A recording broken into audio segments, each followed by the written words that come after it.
যদি বলে সবথেকে পছন্দের খাবার কি, আমি বলবো ষাঁড় কচু।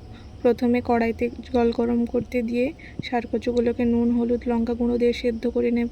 তারপরে চাল বাটা, বেসন ও ময়দা দিয়ে ভালো করে বেগুনির মতন পাতলা পাতলা করে ব্যাটার গুলিয়ে লাল লাল করে এপাশ ওপাশ লউটিয়ে ভেজে নিতে হবে। লাল লাল মুচমুচে করেই এটাকে ভাজতে হবে।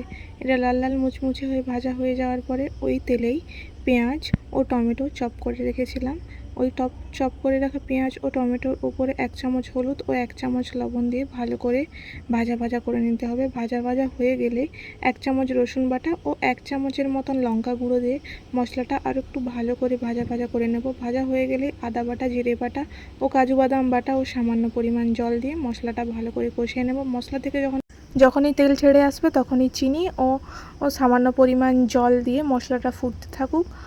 তারপরে ওই ভেজে রাখা ষাঁড় কচুগুলোকে দিয়ে একটু ফুটিয়েই নামিয়ে নিতে হবে। এটা তোমরা নিরামিষ আমিষ দুরকমভাবেই খেতে পারো। পুরো মাছের মতন, মাছকে হার মানে দেবে এই খাবারটি।